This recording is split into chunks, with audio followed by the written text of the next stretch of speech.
Hi, how are you doing? And yeah, there we are. There's our names. Okay. It's great to be back again this year. And I was asked to put together a panel, and I decided I would put together a panel of people who I work with, who are my friends. Adam I've worked with for maybe 20 some odd years through various incarnations as a business. Sarah and her family I've worked with for, well, I guess we met maybe 7 years ago. Yeah. So bringing in a perspective of a coffee roaster, a buyer, an importer, or as really he's like a supply chain or value chain facilitator, I'd say. And Sarah, of course, whose family are growers. I can't hear anything. Ah, there we go. Excuse me. Yeah. Which one of these is?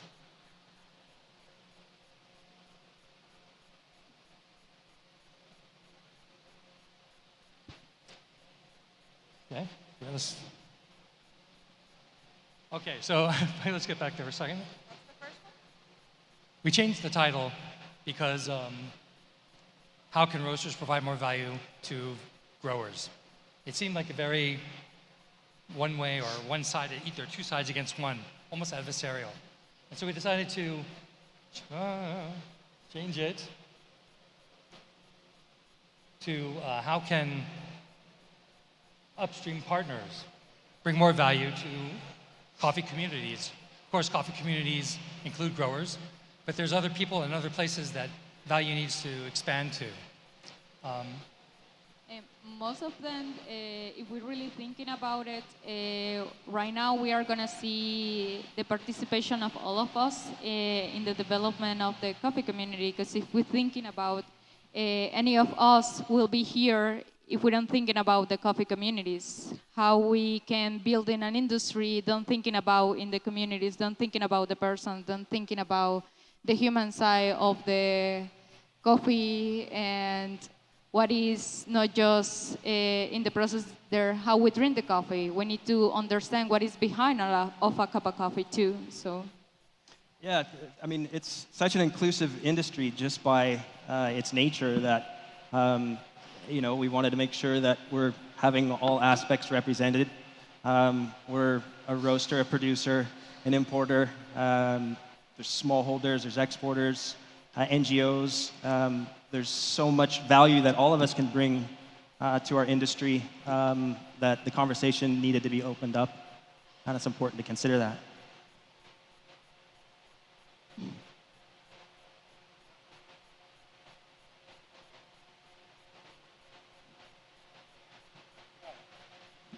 Right. Yeah, so basically reframing the question, we take it away from a one-sided value transaction and try to make it into a multi-sided exchange of values, right? And we're going to talk a little bit more about value. We hear a lot about that, the supply chain, the value chain. Really, what's the difference? Our approach was, how do we put this into a situation where it's a win-win-win situation, where everyone is growing together, all the boats are rising with the tide together. No, it's not doing the animation.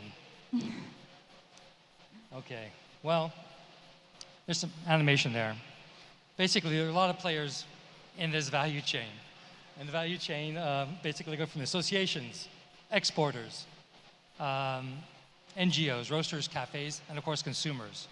And I'm going to say that essentially, I was just reading an article from the Fair Trade Foundation that coffee can ultimately pass through 150 different hands before it reaches the consumer. And we're here to talk about how to facilitate that, but how to also create that value. This is an example. It's a very complicated looking example. Yeah, this is a really great example that SCA, I will say, do for us, for all the people who is working in the coffee industry, just to see who are the actors who participate and who is making all these industries working together, isn't it? So we're speaking about the coffee farming, we're speaking about the people who is working with the roasting process, almost all of us in the supply chain, so and how all of us are interconnected together. Yeah, I mean, generally when we think about the coffee trade, as we call it, we visualize it as a linear proposition. And we see all the complexity that's built into it through this value chain map. And really, I mean, there's no one part that exists on its own. Everything's so interconnected. And so, I mean, the importance of having these conversations, being here, opening it up beyond just simply roasters, importers, growers. I mean, it's a gigantic community. So certainly, we all have something to add to it, something to bring to the table, and value also to underline in our own businesses and also the way that we conduct it. Just a little, this is me in Bali with some growers, and one of them is an exporter. And it's super important, I think, from the perspective of the roaster, because ultimately of the roaster, I think one of the points of value that a roaster can bring to the grower is telling their story. Right? Ultimately, we're storytellers.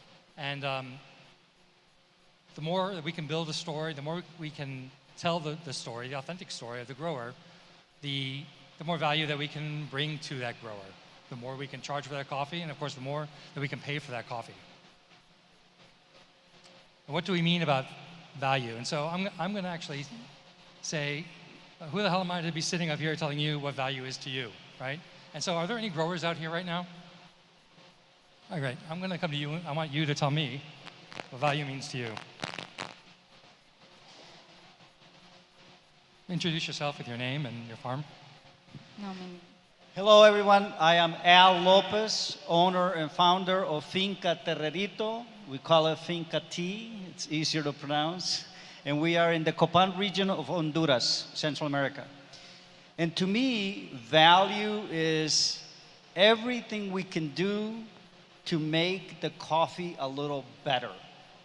So we handpick the cherry, we add value by depulping it or wet processing it, and if we export, we add value by dehusking, and if we import into the States, we add value there, whether you're a roaster or a barista or the consumer, right? How you process that coffee is also value add. Thank you. Any other growers? Any roasters? Who are you all then? I don't know. You are? What's that? Roasters? Yeah. How do we add value? My name's Andrew. I'm from Ottawa in Canada. I own Little Victories Coffee Roasters. I think we add value by just essentially trying to produce and purchase the best coffees we can, as well as a roaster, I'm doing everything I can to not ruin the producer's product, ultimately. And then when I hand that down to my baristas, we just try to make sure that they instill the same kind of value and quality that we as roasters try to do, so that when they get it into the cafe, they're not ruining the product that the producers have done and worked so hard to make, ultimately. Any roasters or other growers who want to talk about value? Anybody want to talk about value? Great. Should you introduce yourself? Buenas tardes, mi nombre es Milton. Quiero aprovechar de saludar a Adam, un amigo. Quiero decir que para mí valor es todo aquello que hacemos diferente para poder mejorar tu producto o lo que haces. Muchas gracias. Yeah, value means different things to different people, right? We have this economic value that we're talking about here, which is... I mean, we have the business of coffee, right? And we also have the fulcrum of coffee and everything that coffee lifts along with it. And it's important to recognize that when we're talking about value, we're not just talking about, obviously, price and the economics of it. We're talking about the value that our product creates, and also not just for our businesses, but for society and communities as a whole. It's the difference between supply chains and value chains. Supply chains, they tend to be somewhat more financial based. Some might call that extractive, but it's very bottom line business approach. And value chains, they're more holistic, and they consider things beyond, I wouldn't say the simplicity of coffee. Coffee is not simple, but it considers the totality of what coffee represents. So when we talk about value, perhaps for this conversation, price obviously is a foundational point to bring into the conversation, but all the other things that coffee brings with it and farming brings with it for not just ourselves, but communities. But I feel there's sometimes we are scared to speaking about prices, and sometimes even from the coffee communities and coffee producers are scared to speaking about that, isn't it? Or sometimes we don't really see the participation of a coffee farmer, and we almost putting all the pressure of the value in the coffee communities, but in the reality it is that all of us have a piece of cake, for say like that, of the responsibility. And the other thing it is there for me, Sara Corrales, as a woman, coffee farming, just to be part of a coffee community and just to see that we have a really nice quality of life, a good quality of life, a respectful quality of life. That's mean the value of a coffee producing place. For sure.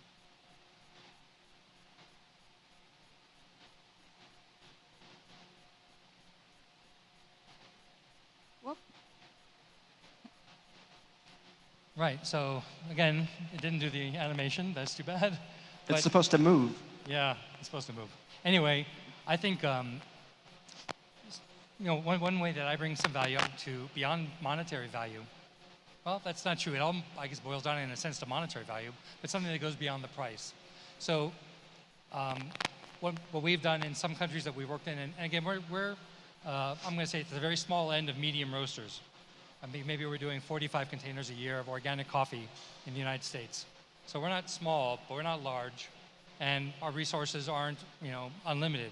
But what we do try to do is to make a big impact in the pond that we're swimming in, right? We could throw that stone into the ocean and see the ripples maybe in a very minute way, or we could find the right size pond, throw the right size stone, and make a big enough splash that other people our size, and maybe even larger, see what we're doing, and are able to maybe get inspired by that, maybe do the same thing, right? We're certainly not looking for a monopoly on doing good things for growers. We want, again, all the boats to rise. So we look for ways that we can provide a value. Often it is with money, or it will cost money to create this value. For instance, with a group that we work with in Colombia, a women's association in the Cauca region, I went to go visit them, and they said, hey, we need help paying our workers between the time we pick our cherries and the time we get paid for them by the co-op. So what we've done is we established with them a microloan fund, but in a very unique way. We don't hold on to the money. We give them the money. They hold on to it. They got trained to underwrite the loans by an NGO called Solidaridad, how to collect the loans. They put on personal finance classes for the growers who participate in this microloan program, and they're able to use the funds to help expand their farm or to make payroll if they want to. Actually, when I went back for the first time since the breakout of the COVID, many of them had expanded their business. So one of the things I talked to them about was, how do you even out your cash flow between harvests? How do you break out of this boom and bust cycle of when you get paid for your coffee and then you're waiting for the next harvest? Some of them took that to heart. Someone turned their kitchen in their house into a commercial kitchen, and they cater for their town out of there. Another one turned it into a bakery, and they're doing baked goods in their village. Another opened up a small roastery, so they're actually providing high-end specialty coffee to their village using this money that we pay into their fund every year. And so there are lots of different ways to engage with the grower to help improve their livelihood and the way that they think of themselves as business people, not just, there's no such just a coffee grower, but I mean that their coffee growing is their business, and how they can become more profitable and increase their standards of living through that business.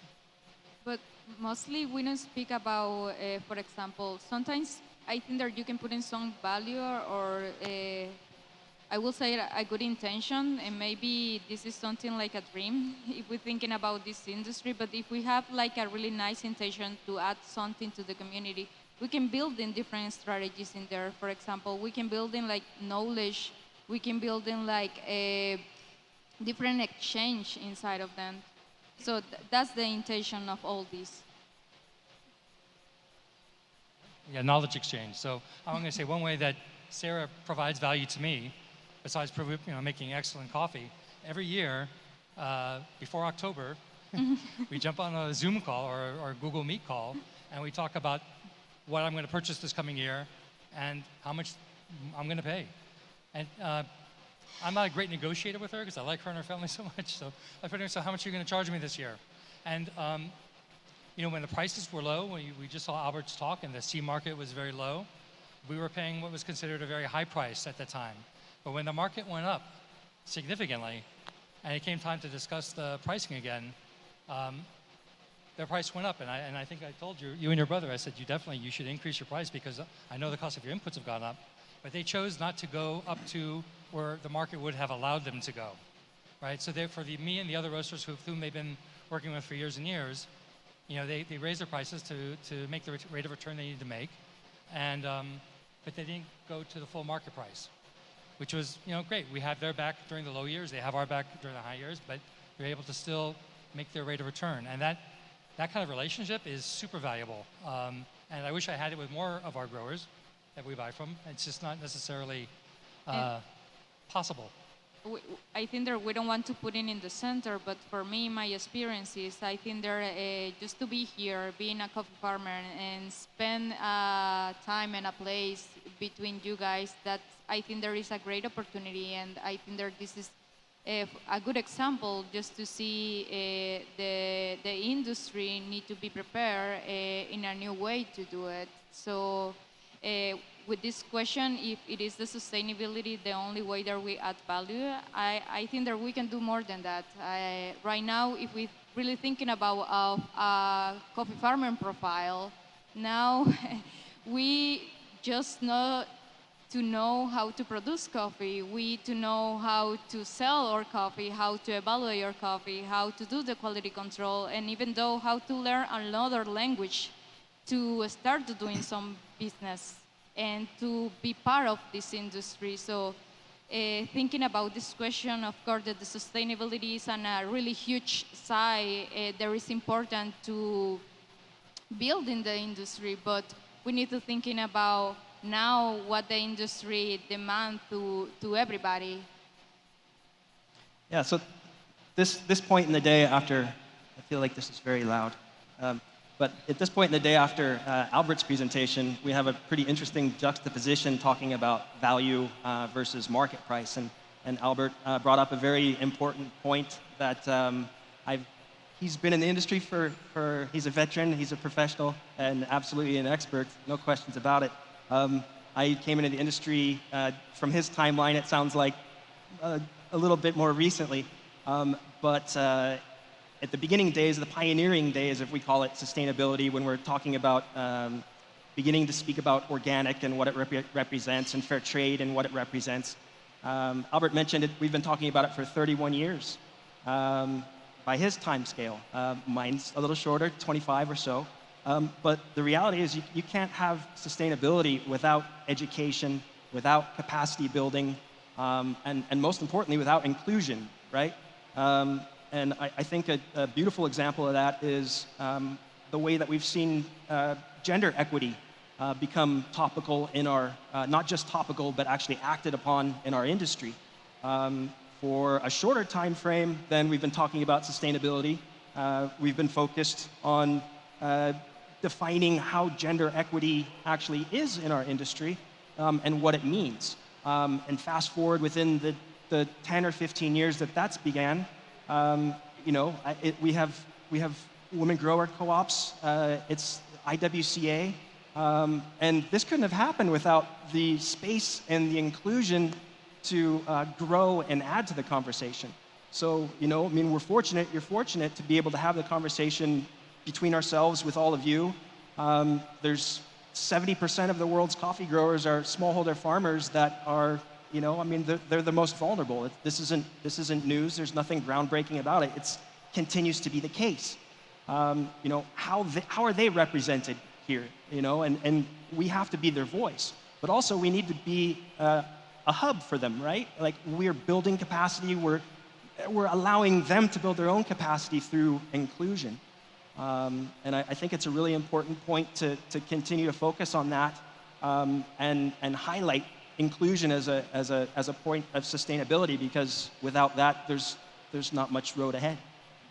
Yeah, I would like you actually to talk a little bit more about, because Adam is not just an importer, and coffee growers like me, and growers like Sarah and everyone else who's a grower here, rely on people who are mission-driven. I'm sorry, I'm going to use the word importer, but who are able to help put the projects that the growers and the roasters want to do together, help put them into action by tapping into their network at the country of origin, and getting the NGOs and the other sort of actors in the government or whoever that we need to get involved with to actually execute the plan, right? Like, I'm a coffee roaster. I'm not an NGO. When I say that we helped put this plan together, I was there for the discussion. We funded it. I think it's grown to almost 60,000 US now. But there's other players involved. The importer that we work with, who has offices also in Colombia, as well as the co-op, Café Cauca, and their team, making sure that this is all running smoothly and happening, right? Because I can't be down there to make that happen. So people like you who are able to do these sort of programs, to run them, and are certified to, like when your water security stuff, make that happen. It's important, and I would love you to talk a little bit more about that. Thank you. So, I mean, it comes down to being our responsibility.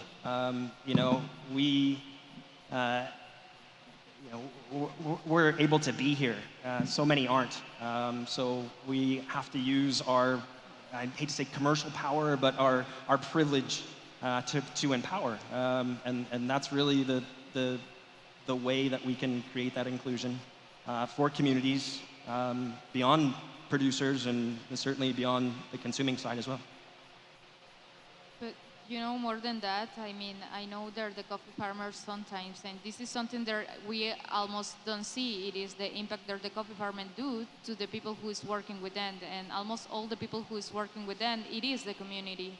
And we speak about this before. We say if it is the community right now available already to I will say, to development the knowledge, to development the skills, to being a coffee professional, for example. So this is one of the most risk questions when we asking if we add more value, because I know, for example, that there are some roasters that are going to do programs with the coffee farmers, and there are some farmers there, they do social programs with the people in the community.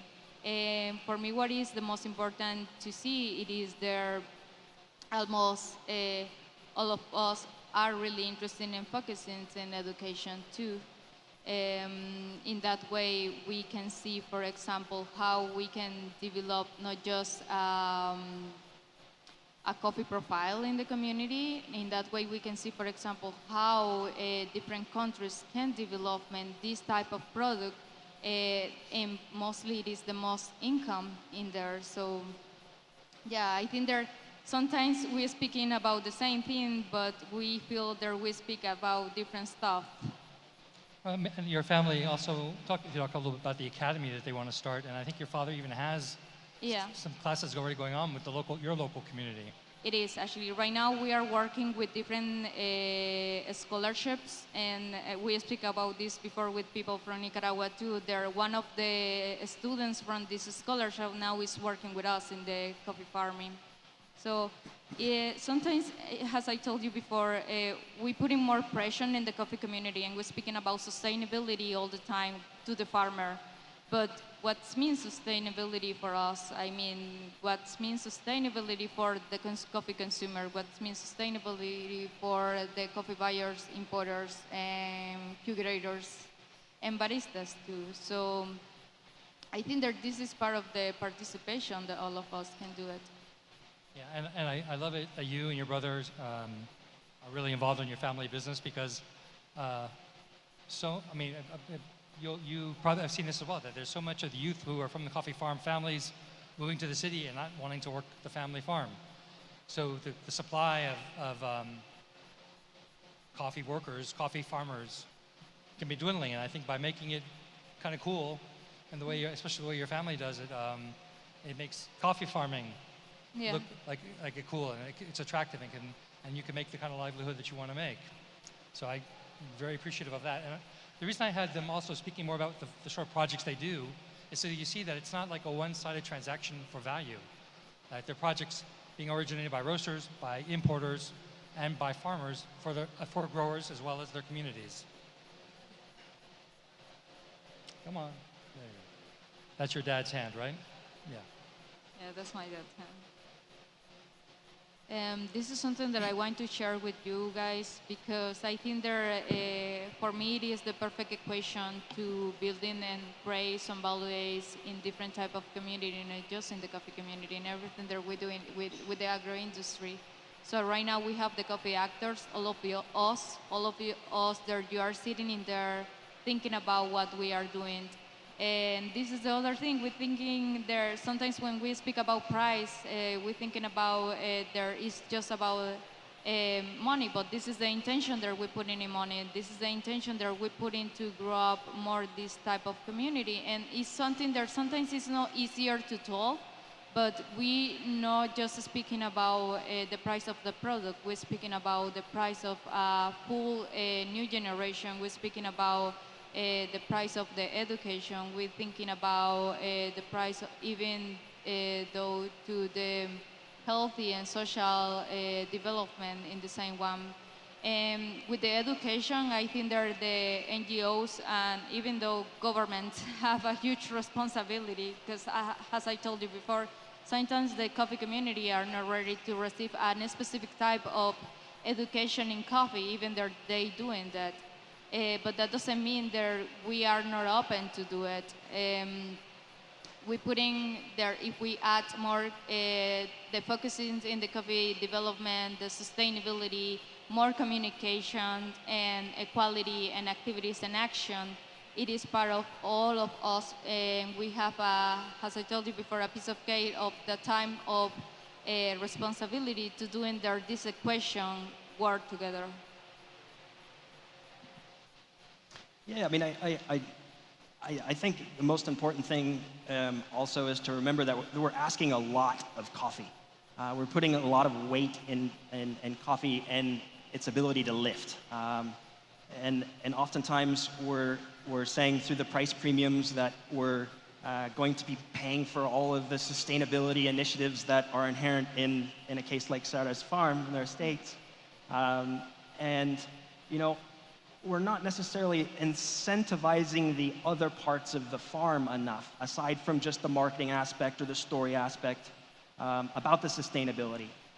So again, we're asking a lot, just having coffee do the heavy lifting by increased price premiums, but what are the other ways that we can incentivize conservation and sustainability that impacts not just the growing communities, but the communities that are around? And you know, there's carbon sequestration efforts now mapped by satellite where the credits are sold and the sales from that credits aren't even necessarily connected to coffee, but they're coming back to the farmers and providing monetary benefit for that sustainable initiative.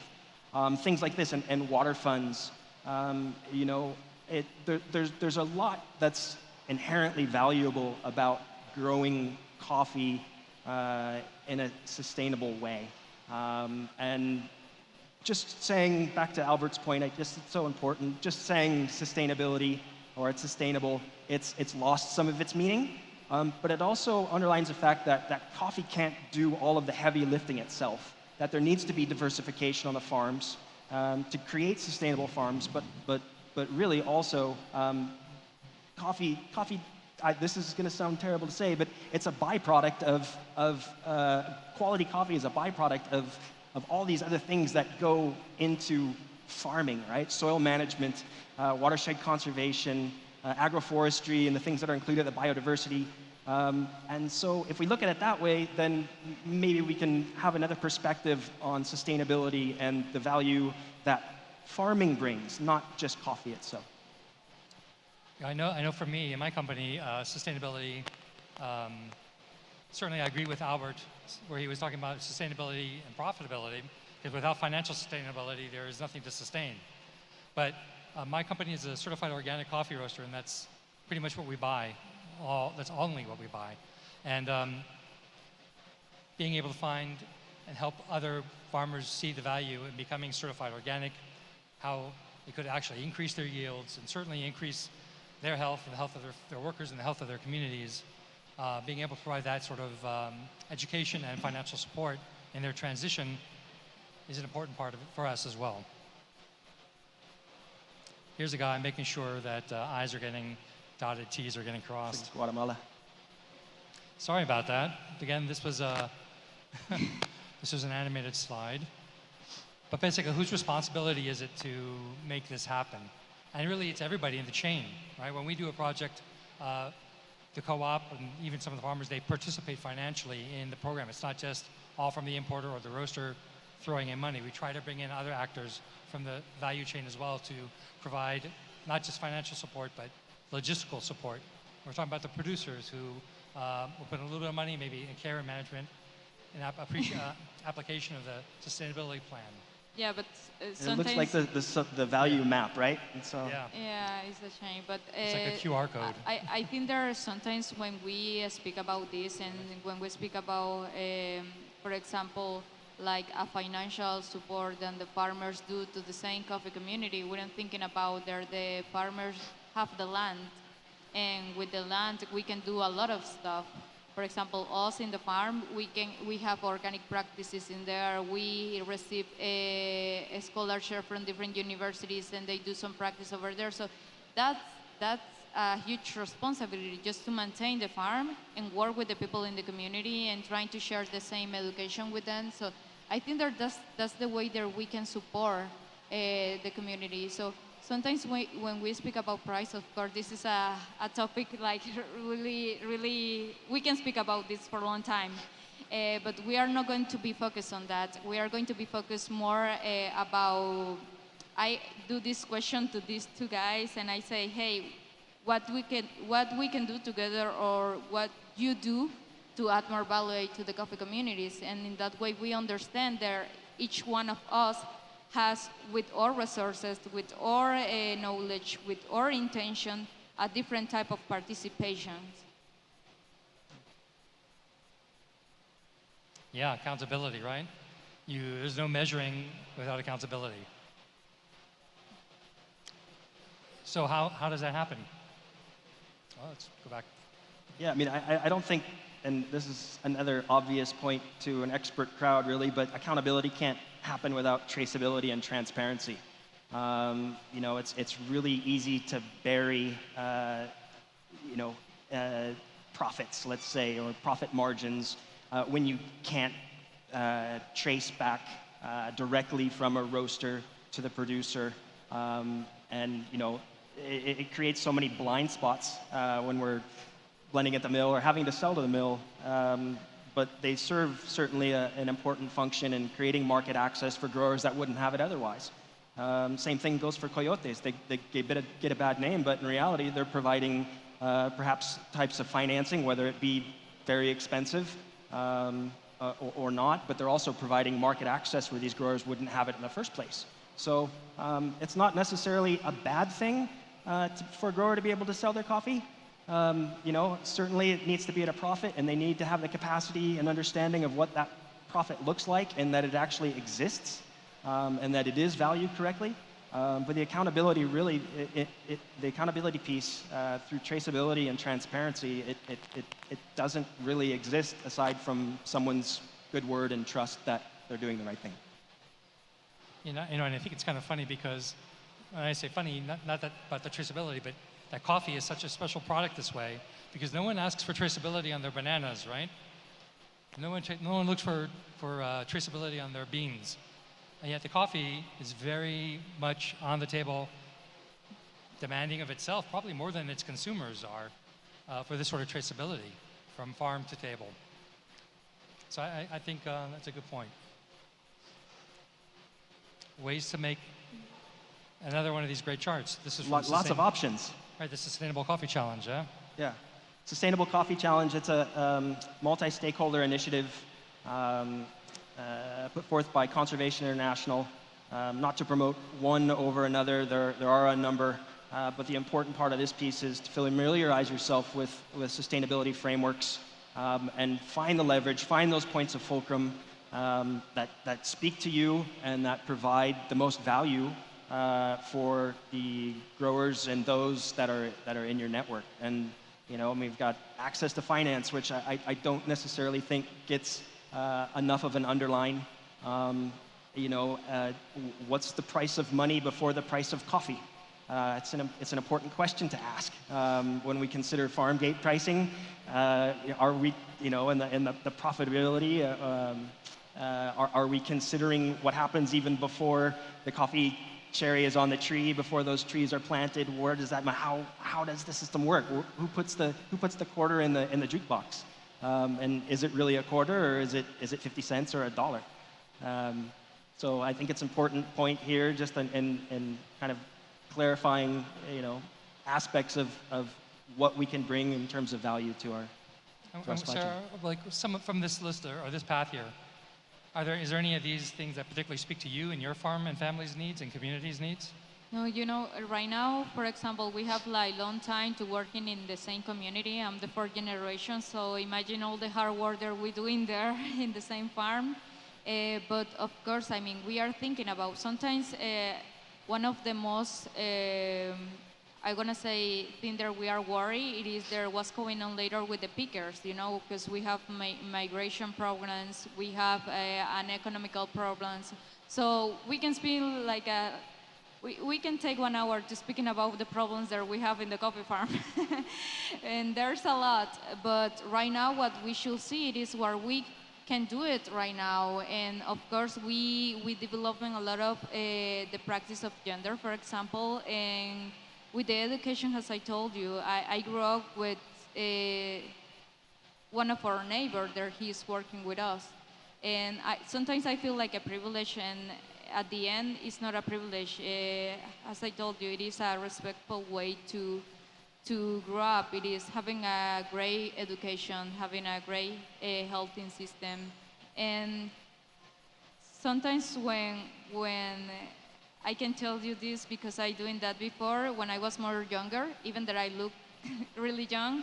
And when I speak about my coffee, I don't really know what I produce on the farm. And now I think that because I learning all this, because I have this great long-term relationship with my buyer, because I have the same value that my buyers, and they have the same value than the producer, and the producer have the same value of the community. This is the way that you can build it out. So now that I see this frame, I can see everything what we do on the farm, even though we don't put in that on the paper.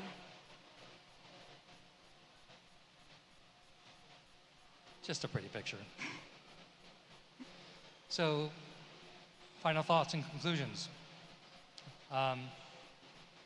Yeah, we're never a value chain by ourselves, and it's important to remember that. And the opportunities that we have in our own businesses to reach out and include others in our network, those are our allies, and those are points of leverage that we can all work to help each other progress in points of inclusion and education and capacity building of knowing what your coffee tastes like. Or even if you're not the mill that's ultimately buying the smallholder community's coffee that it's growing down the hill, perhaps you can give them some feedback on quality so that when they do go to a different mill, they have the ability to negotiate and they feel empowered to do so. I like the bottom one there, a middle one, think big, but do something now. So when I was a smaller roaster, I wanted to do something, but I didn't think I was big enough to do anything or make an impact. But the fact is, anything you do, whenever you do it, makes some impact somehow, some way. So start now. How can you develop a dialogue with some of the people you're buying coffee from? And when I say dialogue, I mean God gave you one mouth and 2 ears, so as a roaster, you need to listen twice as much as you talk when you're speaking to a grower, and hear what they need rather than project what you think they need. That was a lesson I heard from some other people. There's Adam being held accountable. Notice the sticks. About to be held accountable.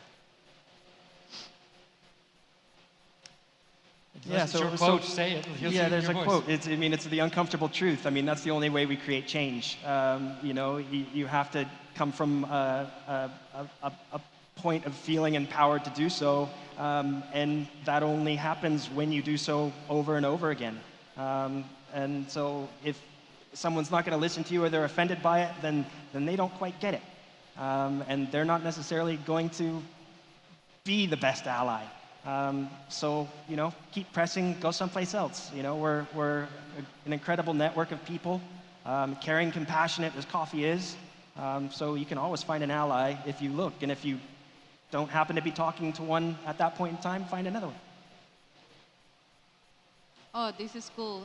This is my coffee community in Nicaragua. We start to building this because we don't have enough money to buy coffee books and all that, because it's expensive. The education in coffee is expensive for some countries there. We produce coffee, you know, we need the information, we need the education. So this is how we learn together to building something. And I want to introduce you guys because this is a new generation of the people that is involved in coffee in Nicaragua. And this is a philosophy there, how my family teach me and how we grew up. It is there, if I can do things that you cannot, you can do something that I can do, so we can do something together, isn't it? So let's not forget the human side of the coffee growing. Today we are here because we are actors, because we are part of this. So feel the pressure. Feel that you can do something together. This is the president of that association in Colombia. She said that we had never met anyone who bought our coffee before. And this is why, you know, you came here to hear about the value and all this. I'm going to give you some relationship advice, which is just in a relationship with your farmers or your wife or spouse, or you just got to show up, and you have to keep showing up. And that's sort of been, that's informed my work with my growers at Origin, where we show up, it's do what we say what we do. And I'm going to end this with two quotes, which is how wonderful it is that nobody need wait a single moment before starting to improve the world. Again, start now. And even if the task seems so huge that it just seems too big to do, it's not your obligation to complete the task, but rather but neither are you at liberty to avoid it. There's an ethical incumbency upon all the actors in the chain to try to make each other's lives better, up and down. And that's it. And here's our email addresses if you want to send us hate mail or questions, or here's how to get a hold of us. And thank you. I just want to thank you two also. It really was great. We spent about 6 or 7 hours working on putting together this talk, and I've known them for a while, but it's great to know them in a different context. And so thank you both. Thank you.